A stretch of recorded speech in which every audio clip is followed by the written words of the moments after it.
विद्यार्थियों, मैं रुबेन सरन माथुर, सहायक आचार्य आर्थिक प्रशासन एवं वित्तीय प्रबंध EFM राजकीय शाकंभर स्नातकोत्तर महाविद्यालय सांबरलेक जयपुर आपका आज की इस ई लेक्चर में स्वागत करता हूँ।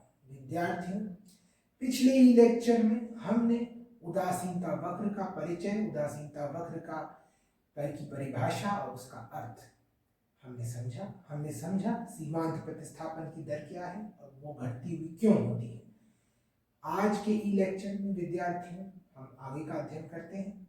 विद्यार्थियों, उदासीनता वक्र को अच्छे से समझने के लिए हमें इसकी विशेषताओं को भी समझना पड़ेगा। तो विद्यार्थियों, आइए हम उदासीनता वक्रों की जो विशेषताएं हैं, जो कैरेक्टरिस्टिक्स हैं, उसको हम समझते हैं।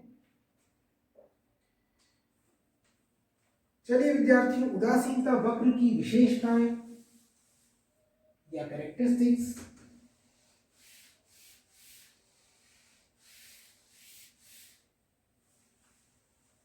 विद्यार्थियों, उदासीनता वक्र की पहली विशेषता है,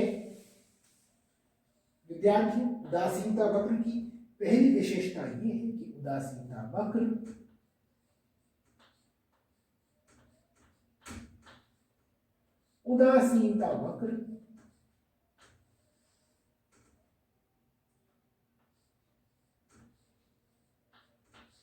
पर सभी बिंदु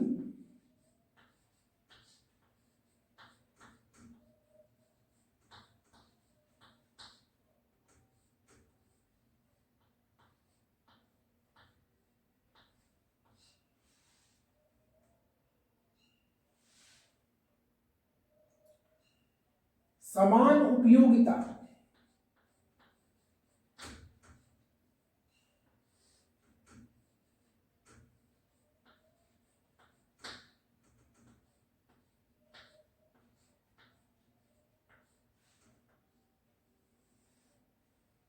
या संतुष्टि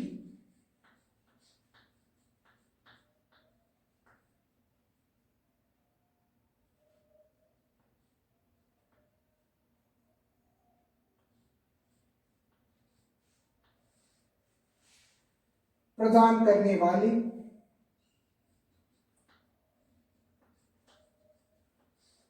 उदासीनता वक्र पर सभी बिंदु समान उपयोगिता या संतुष्टि प्रदान करने वाले वस्तुओं के संयोगों को व्यक्त करते हैं। प्रदान करने वाली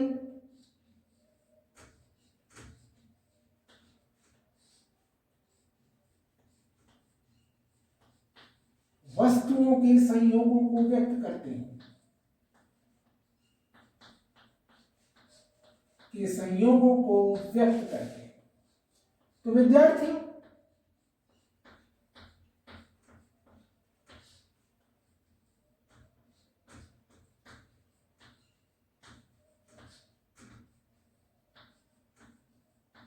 हम सभी जानते हैं कि उदासीनता वक्र, जैसा कि हम सभी जानते हैं कि उदासीनता वक्र का अर्थ स्पष्ट करते हुए ये पहले बताया जा चुका है कि उदासीनता वक्र के सभी बिंदु वस्तुओं के ऐसे संयोगों को व्यक्त करते हैं जिनसे उपभोक्ता को समान संतुष्टि मिलती है। इस उदासीनता वक्र के में जितने भी बिंदु होते हैं वो सब वस्तुओं के ऐसे संयोगों को व्यक्त करते हैं, प्रदर्शित करते हैं जिनमें उपभोक्ता को जिनसे समान संतुष्टि मिलती है। दूसरा यहां पे विशेषता है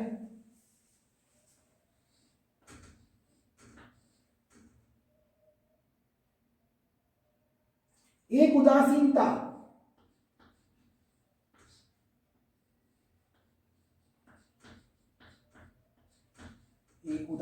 वक्र के दाईं ओर, एक उदासीनता वक्र के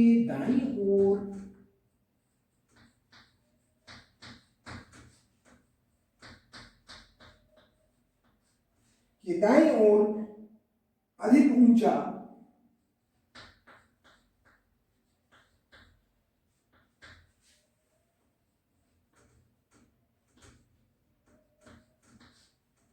अधिक ऊंचा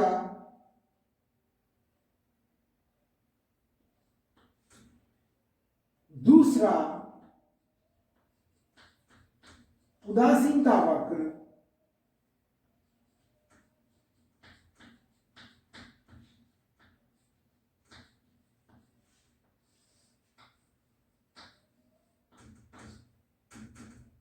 संतुष्टि के ऊंचे स्तर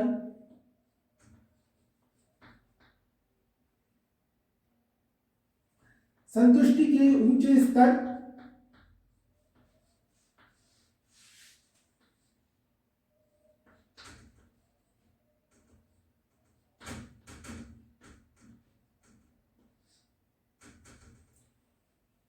संतुष्टि के ऊंचे स्तर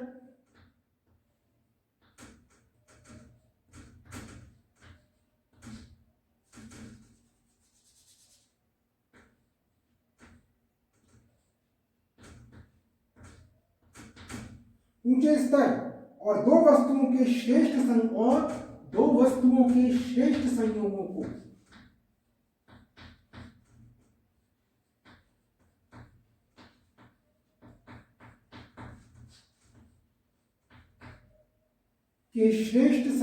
को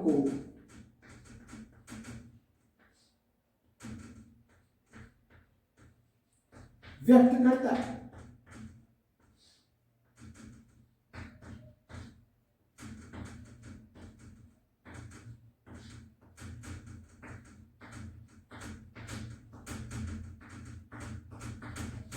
तो विद्यार्थियों, जो दूसरी विशेषता है वो है कि एक उदासीनता वक्र के दाईं ओर अधिक ऊंचा दूसरा उदासीनता वक्र संतुष्टि के ऊंचे स्तर और दो वस्तुओं के श्रेष्ठ संयोगों को व्यक्त करता है। विद्यार्थियों, उदासीनता वक्र की दूसरी विशेषता यह है कि जो उदासीनता मानचित्र होता है, उदासीनता मानचित्र, उसमें कई हमारे उदासीनता वक्र होते हैं, लेकिन उदासीनता वक्र के दाईं तरफ का जो उदासीनता वक्र होता है, अब वो अपेक्षाकृत अधिक ऊंचे संतुष्टि के स्तर को व्यक्त करता है और प्रत्येक दाईं ओर के उदासीनता वक्र के द्वारा व्यक्त वस्तुओं के विभिन्न संयोग बाईं ओर के उदासीनता वक्र द्वारा व्यक्त संयोग की तुलना में श्रेष्ठ होते हैं। तो ये दूसरी विशेषता हो गई। यानी पहली विशेषता उदासीनता वक्र पर सभी बिंदु समान उपयोगिता या संतुष्टि प्रदान करने वाली वस्तुओं के संयोगों को व्यक्त करते हैं। दूसरी विशेषता एक उदासीनता वक्र के दाईं ओर अधिक ऊंचा दूसरा उदासीनता वक्र संतुष्टि के ऊंचे स्तर और दो वस्तुओं के श्रेष्ठ संयोगों को व्यक्त करता है। यानी इसको हम रेखाचित्र के माध्यम से समझ सकते हैं कि जैसे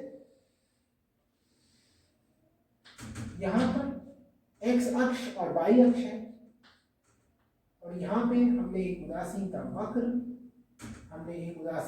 यहां पे बनाया।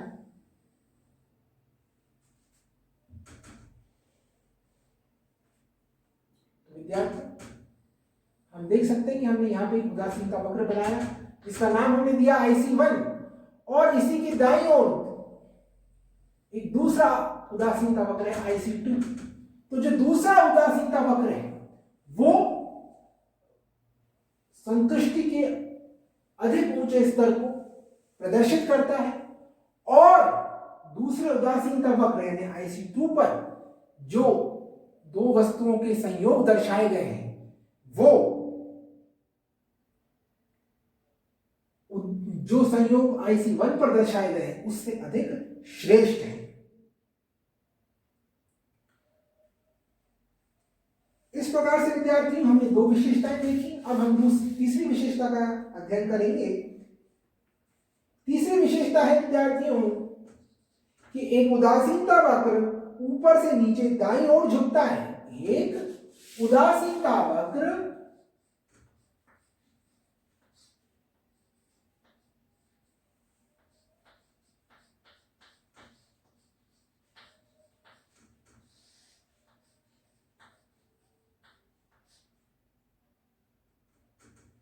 ऊपर से नीचे,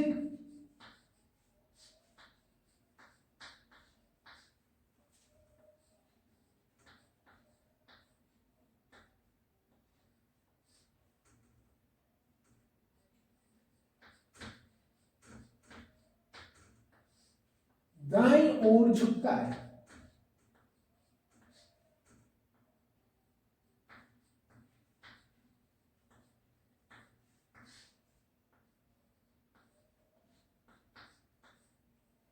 विद्यार्थी, एक उदासीनता वक्र ऊपर से नीचे दाईं ओर झुकता है, यानी an indifference curve slopes downward to the right। विद्यार्थियों, उदासीनता वक्रों का ढाल ऋणात्मक होता है। जो उनका ढाल होता है वो नेगेटिव, ऋणात्मक होता है, अर्थात ऊपर से नीचे दाईं ओर झुकते हैं। ये उदासीनता वक्र, ऐसा होना स्वाभाविक है। क्यों है? उपभोक्ता के समान संतुष्टि के स्तर पर बने रहने के लिए वस्तु X की मात्रा में वृद्धि होने पर दूसरी वस्तु, यानी जो जैसे जैसे हम X वस्तु को बढ़ाएंगे तो Y वस्तु की मात्रा कम होगी, और यदि ऐसा ना हुआ तो उपभोक्ता को समान कुल उपयोगिता व संतुष्टि प्राप्त नहीं होगी। अगर हमने Y वस्तु की मात्रा नहीं घटाई और X वस्तु की हम मात्रा बढ़ाते गए तो हमारी उपयोगिता बढ़ जाएगी, पर हमें उपयोगिता को समान रखना है, इसलिए हमें Y वस्तु की मात्रा में कमी करनी पड़ेगी। इसलिए जैसे हम X वस्तु की मात्रा बढ़ाएंगे तो Y वस्तु की मात्रा में कमी होगी।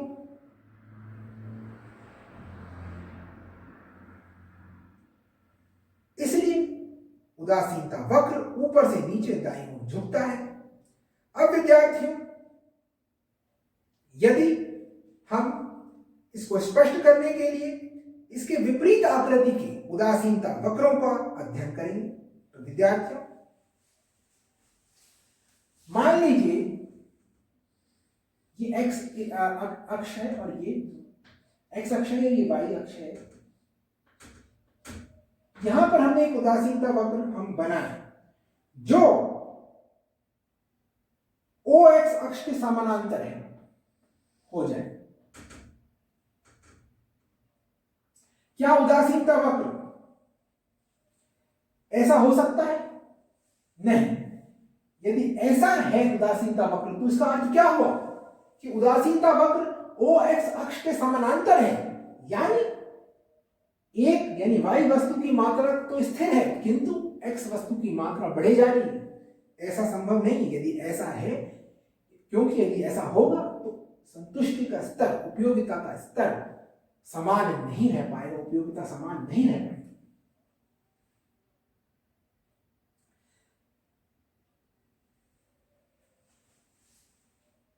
इसी के साथ हम एक ऐसा वक्र देखते हैं। क्या उदासीनता वक्र ऐसा हो सकता है जो Y अक्ष के समानांतर हो? ऐसा वक्र विद्यार्थियों क्या दिखाता है? ऐसा वक्र दिखाता है कि X वस्तु की मात्रा तो स्थिर है किंतु Y वस्तु की मात्रा हम बढ़ा रहे हैं। लेकिन यदि ऐसा होगा तो संतुष्टि समान यानी उपयोगिता समान नहीं रह पाएगी, क्योंकि X वस्तु की मात्रा स्थिर रहने पर Y वस्तु की मात्रा में वृद्धि होने से कुल उपयोगिता बढ़ती जाएगी।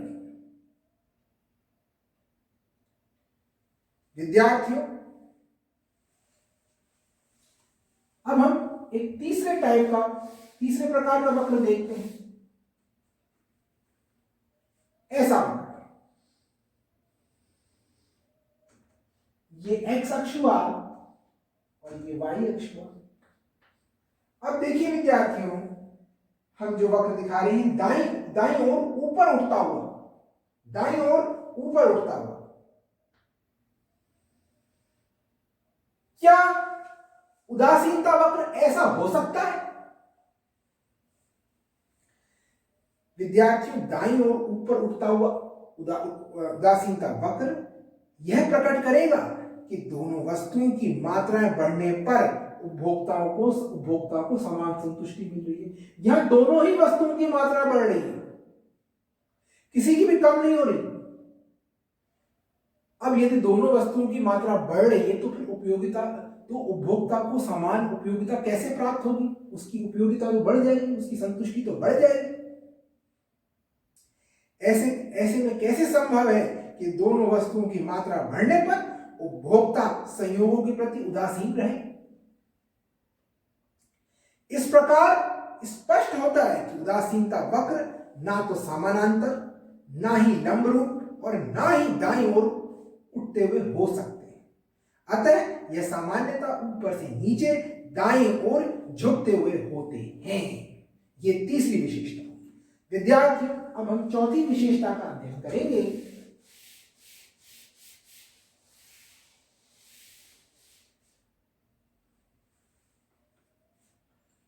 विद्यार्थियों, चौथी विशेषता है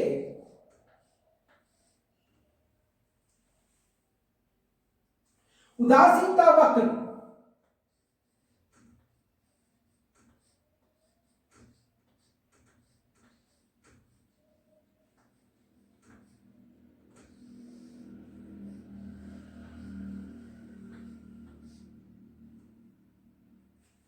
मूल बिंदु के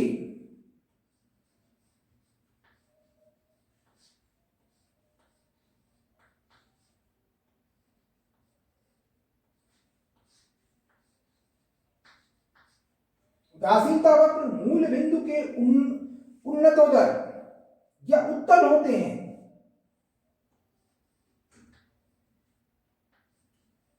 उन्नतोदर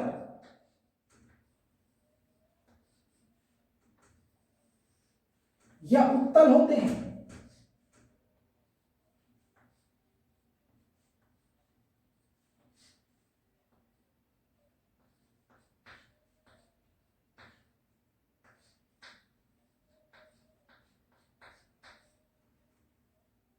यानी इंडिफरेंस कर्व उन्नतोदर यानी कन्वेक्स टू द ओरिजिन होते हैं। कन्वेक्स टू द ओरिजिन यानी उदासीनता वक्र केवल ऊपर से नीचे दाईं ओर ही नहीं झुकते हैं, बल्कि वे मूल बिंदु के उन्नतोदर भी होते हैं। ऐसा क्यों होता है? विद्यार्थियों, बहुत गहराई से समझने वाली बात है कि क्यों? क्योंकि जो इंडिफरेंस कर्व होता है उदासीनता वक्र, वो मूल बिंदु के कॉन्वेक्स यानी उन्नतोदर क्यों होता है? उन्नतोदर क्यों होता है? विद्यार्थियों,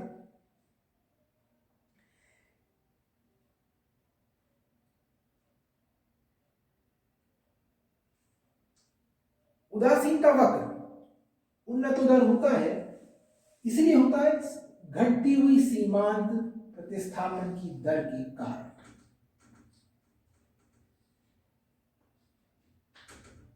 घटती हुई सीमांत प्रतिस्थापन की दर के कारण। विद्यार्थियों,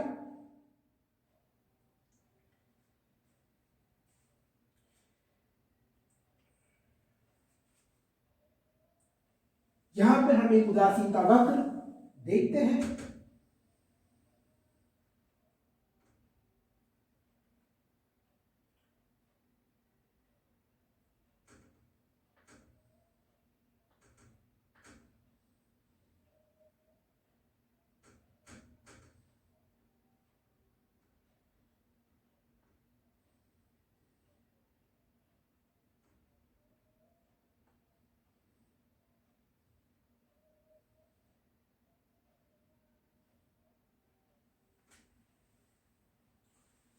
विद्यार्थियों, हम देख सकते हैं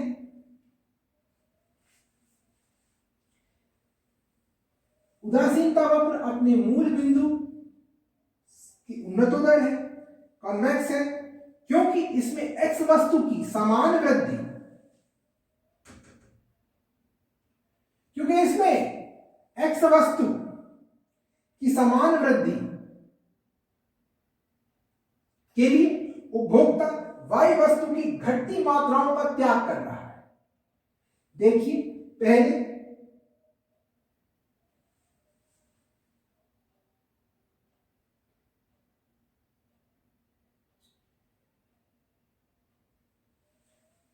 हम देख सकते हैं इस प्रकार से मान लीजिए उपभोक्ता एक्स वस्तु की समान मात्रा के लिए कम वाई वस्तु का त्याग कर रहा है धीरे धीरे। एक्स वस्तु की समान वृद्धि के लिए उपभोक्ता वाई वस्तु की घटती मात्राओं का त्याग कर रहा है।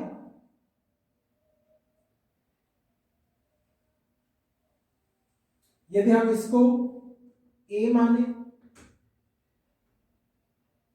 इसको बी माने, इसको सी माने, तो विद्यार्थियों यहां पर उपभोक्ता एक्स वस्तु की समान वृद्धि के लिए वाई वस्तु की घटती मात्राओं का त्याग करता हुआ दिखलाई दे रहा है। विद्यार्थियों यहां पे हम इसको आर मानेंगे और इसको एस मानेंगे। विद्यार्थियों यहां पे आर बी और एस सी बराबर है, यानी जो ए आर क्या दिखाता है विद्यार्थी, ए आर यहां पे दिखाता है ए आर मात्रा वाई वस्तु की ए आर मात्रा का त्याग उपभोक्ता कर रहा है। किसके लिए? आर बी एक्स वस्तु के लिए, यानी उपभोक्ता आर बी एक्स वस्तु के लिए ए आर वाई वस्तु की मात्रा का त्याग कर रहा है। समझिए विद्यार्थियों, आर बी एक्स वस्तु के लिए उपभोक्ता ए आर वाई वस्तु का त्याग कर रहा है। ठीक है, अब बिंदु बी पर आ जाइए। अब दूसरे संयोग में, जब हम दूसरे संयोग पर आते हैं तब उपभोक्ता केवल बी एस का त्याग कर रहा है। किसके लिए? एस सी के लिए, एस सी के लिए। विद्यार्थी ये एस बिंदु है, ये सी बिंदु है, यानी यहां पे आर बी और एस सी बराबर है, आर बी और एस सी बराबर है। किंतु आप देख सकते हैं कि उपभोक्ता एस सी के लिए केवल बीएस वस्तु का त्याग कर रहा है, बीएस वस्तु का त्याग कर रहा है।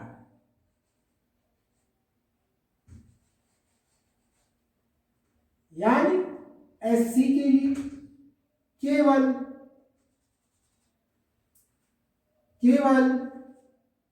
बीएस वस्तु का ही त्याग कर रहा है। अब यहां समझने वाली बात यह है कि ए आर बड़ा है और बीएस छोटा है। यानी विद्यार्थियों पहले उपभोक्ता एक्स वस्तु की आरबी मात्रा के लिए, यानी समान एक्स वस्तु की आरबी मात्रा के लिए ए आर वाई त्यागने को तैयार था, लेकिन अब उपभोक्ता एक्स वस्तु की एस सी मात्रा जो आरबी के बराबर ही है उसके लिए मात्र बी एस वाई की मात्रा त्यागने को तैयार है। तो ये दर्शाता है कि जो उदासीनता वक्र है वो उन्नतोदर क्यों होता है। ये इसीलिए होता है क्योंकि सीमांत प्रतिस्थापन की दर घटती है। अगर ये ना हो तो ये उदासीनता वक्र ये दर्शाता है। इस कारण से उदासीनता वक्र मूल बिंदु के उन्नतोदर या उत्तल होते हैं, कॉन्वेक्स होते हैं। यहां आप देख सकते हैं,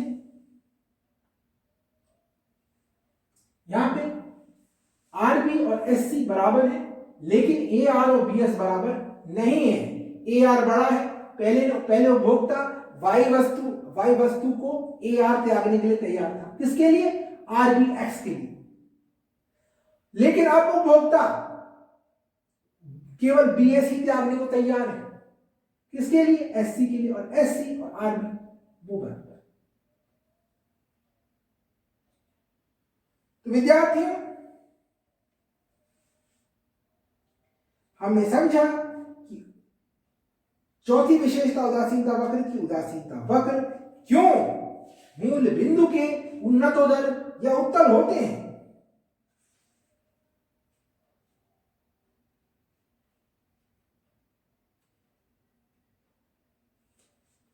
तो विद्यार्थियों, अब हम पांचवी विशेषता का अध्ययन करेंगे उदासीनता वक्र की।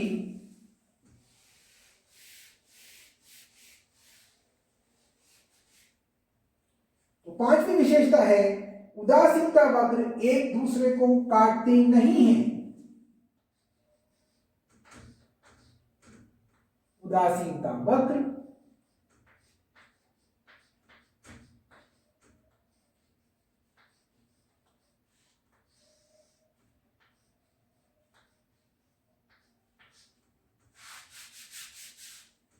एक दूसरे को नहीं काटते हैं।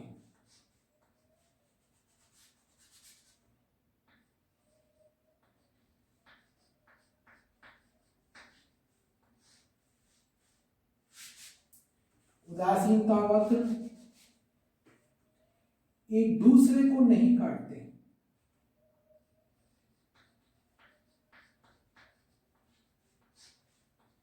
को नहीं काटते। विद्यार्थियों, क्या कभी आपने सोचा है कि उदासीनता वक्र एक दूसरे को काट सकते हैं? यदि ऐसा हो तो उसका क्या अर्थ है? यदि सोचिए, उदासीनता वक्र यदि एक दूसरे को काटे तो इसका क्या अर्थ हम समझ सकते हैं? विद्यार्थियों, इसको हम एक रेखा चित्र के माध्यम से स्पष्ट करेंगे।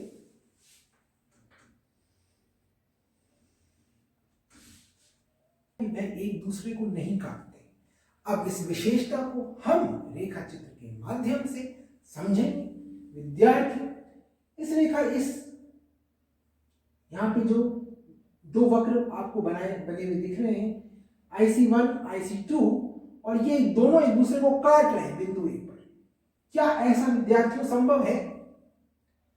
ए बिंदु पर जो उपभोक्ता है वो x वस्तु की OX1 मात्रा और y वस्तु की OY1 मात्रा प्राप्त करता है, जबकि बी स्थिति में वह x वस्तु की OX2 मात्रा तथा y वस्तु की OY3 मात्रा प्राप्त करता है, और सी स्थिति में वह x वस्तु की OX2 मात्रा तथा y वस्तु की OY2 मात्रा प्राप्त करता है।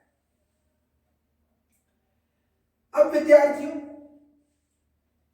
यहां पर यह तर्क दिया जा सकता है कि उपभोक्ता ए संयोग तथा बी संयोग में उदासीन है, क्योंकि ए तथा बी संयोग दोनों ही एक ही उदासीनता वक्र IC1 पर स्थित है।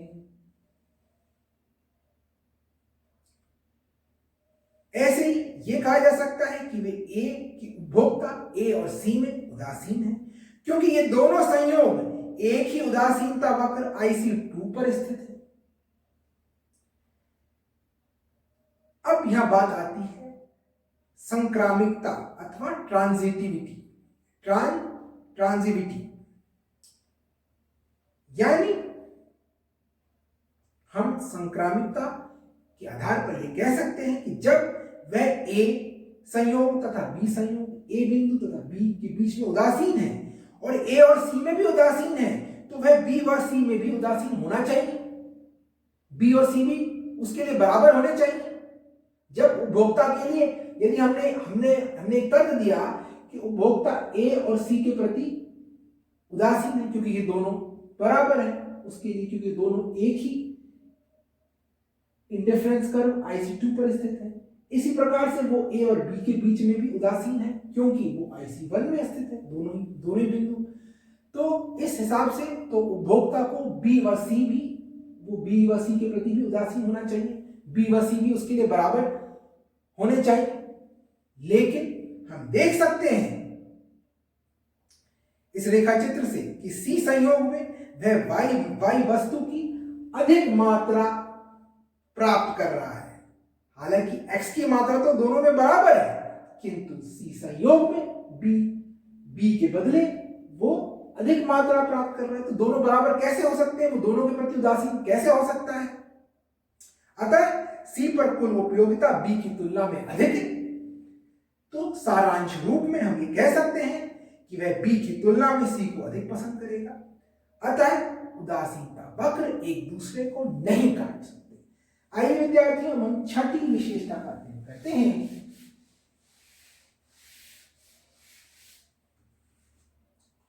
उदासीनता वक्र किसी भी अक्ष को स्पर्श नहीं कर सकता है।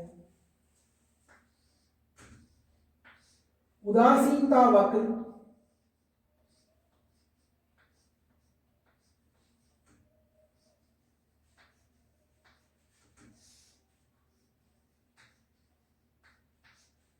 किसी भी अक्ष को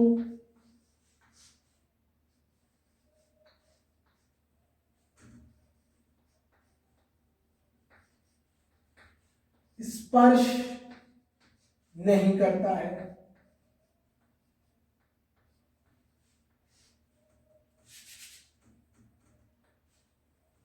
विद्यार्थियों, उदासीनता वक्र किसी भी अक्ष को स्पर्श नहीं करता है।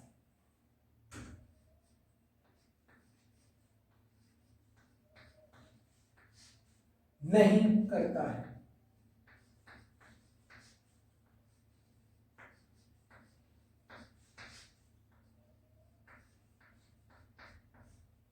विद्यार्थियों, सोचिए, यदि उदासीनता वक्र अक्ष को स्पर्श करे तो कैसा बनेगा।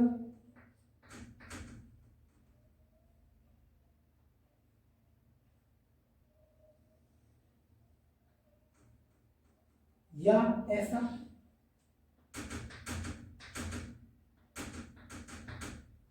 विद्यार्थियों, हम देख सकते हैं यदि वो अक्ष को स्पर्श करे तो देखिए यहाँ पे y अक्ष को स्पर्श कर रहा है, यहाँ पे ये x छठी विशेषता है कि उदासीनता वक्र किसी भी अक्ष को स्पर्श नहीं करता है।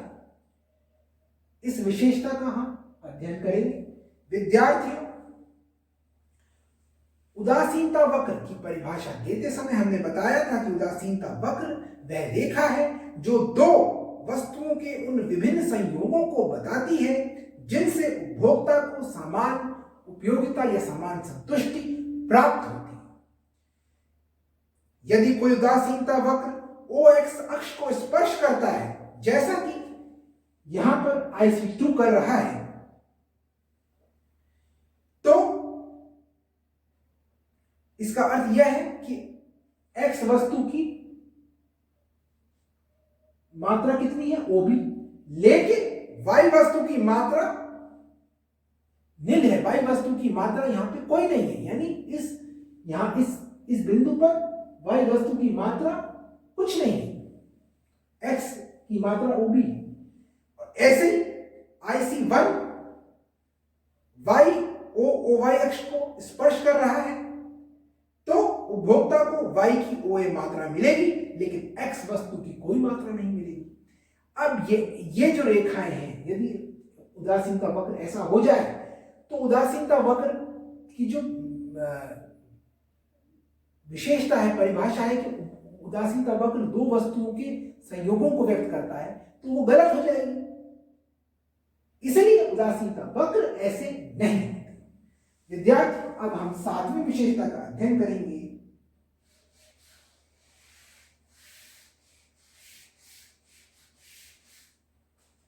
विद्यार्थियों, सातवीं विशेषता है कि उदासीनता वक्र यह आवश्यक नहीं है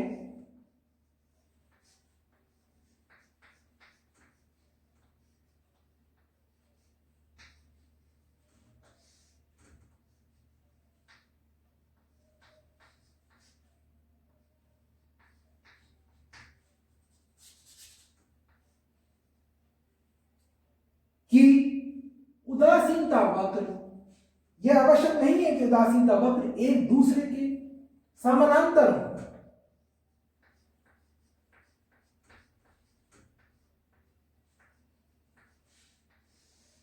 वक्र एक दूसरे के समानांतर हो,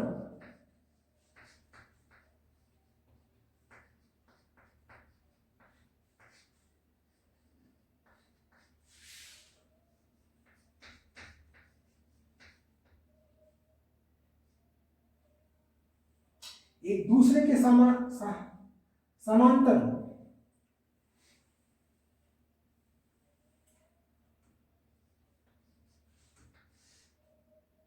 हो।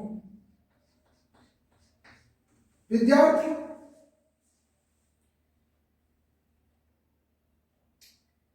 यद्यपि सभी उदासीनता वक्रों का ढाल ऋणात्मक होता है तथा वे ऊपर से नीचे को दाईं ओर झुकते हैं, किंतु सभी उदासीनता वक्रों का ढाल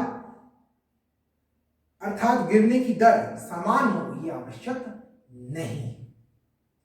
दूसरे शब्दों में यह कहा जा सकता है कि सभी उदासीनता वक्रों में सीमांत प्रतिस्थापन की दर समान होना आवश्यक नहीं है, और वो यह आवश्यक नहीं है कि एक दूसरे के समानांतर। इस प्रकार से विद्यार्थियों, हमने आज उदासीनता वक्रों की विशेषताएं पढ़ी। आगे के ई लेक्चर्स में हम आगे का अध्ययन करेंगे। आज की लेक्चर में इतना ही। बहुत बहुत धन्यवाद।